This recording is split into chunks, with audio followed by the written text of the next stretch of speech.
Welcome back. Good morning to everyone. We are continuing in the Halachot for Women series. We are today in Halacha Daled in the Otzar Dinim.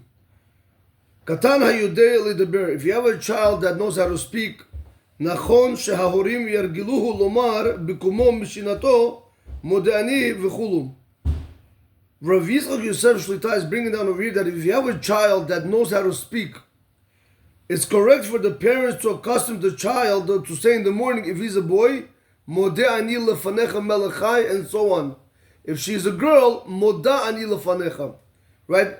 Boys get the Modeh, the girls get the Moda. The next halacha, Rav Yitzchak Yosef speaks about the importance of women washing their hands in the morning with a cup. Right? We have these cups like this, correct? Right? It's very important for women to wash your hands with this kind of cup. We'll see the halachot for this. He says, the obligation to wash one's hands in the morning is also applicable to the woman. And also the women that do not daven in the morning, for whatever reason, they can't daven in the morning. Rather they daven mincha or aravit, the afternoon prayer or the evening prayer. They need to wash their hands when they wake up in the morning from their sleep with a bracham. Rav Yitzchak Yosef is telling us over here a very important concept. We'll see Nether later on that there's an obligation on a woman to daven at least once a day. She can pick shacharit, mincha, aravit, but there's an obligation on a woman to daven once a day, unless she's occupied with little children. Then we're going to tell her she's completely exempt, as we'll see it. So Rav Yitzchak Yosef is coming over here and he's saying, maybe you would have thought that the whole purpose of washing the hands in the morning technically is to be able to daven, to be able to come and say Hashem's name with clean hands. Rav Yitzchak Yosef is saying that even though the woman, she's not going to daven shacharit now, doesn't matter. She still has an obligation to wash her hands with a cup, and she also has to say the bracha of al nitzilat yadayim. Right, so the bracha is going to be Baruch Atah Hashem. She has to say Hashem's real name. Elokeinu Melech Haolam. Also the Elokeinu, she has to say the real way. Asher Kiddishanu B'mitzvotav V'tzivanu. Al Nitzilat Yadayim. This is what she has to do. And we'll see the steps how she has to wash her hands. Yesh HaMikpedim L'to Yidehem Miyad Im Hikitzam Mishinatam Kodem Shilbushu Et Malbushehem. Some people are particular when they wake up in the morning from their bed, they'll wash their hands immediately before they even start getting dressed. Right? So they have a cup like this, and then they'll have a big bowl underneath, and they'll have water in here. So in the morning when they wake up, they could wash it right by the bedside without even first doing anything. Why is this? We'll see, because this is according to the Zohar HaKodesh. This is according to Kabbalah.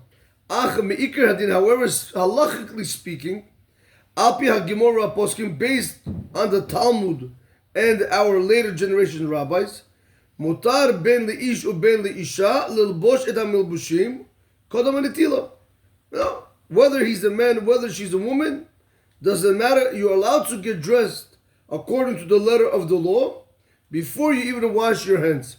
And you could go ahead and take care of your bowels. And afterwards, when you're ready, you can go ahead and wash your hands. That is the halacha. That is the law.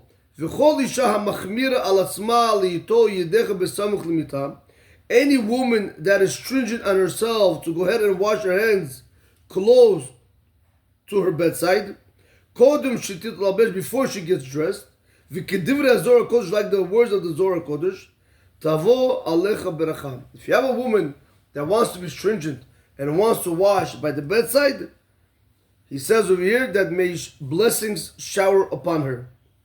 Which are gidolim,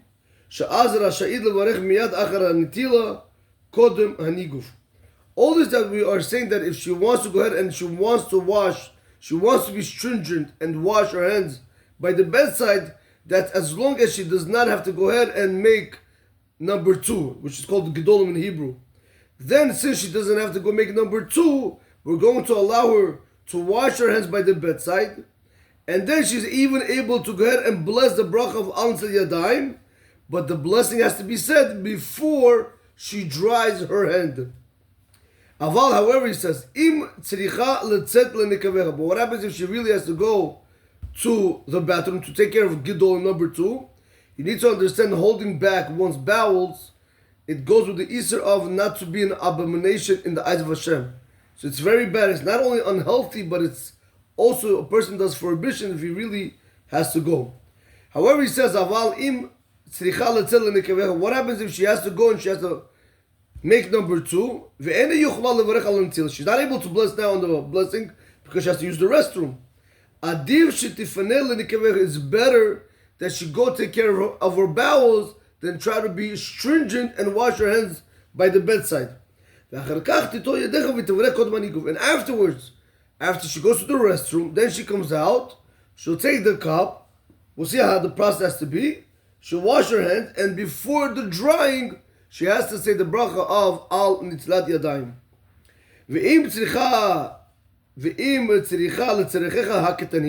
What happens if a woman doesn't have to go to number 2, but she has to use number 1?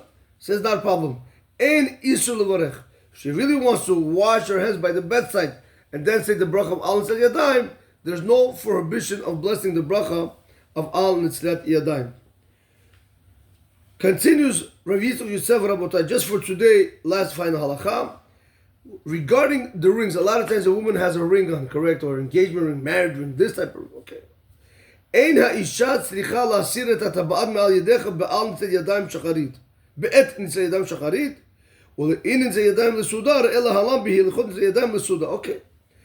Rav Yitzchak Yosef Shulta says that when it comes for the morning washing, because remember, we have 2 forms of washing. One washing we have when we wake up in the morning, and another washing we have when we eat bread.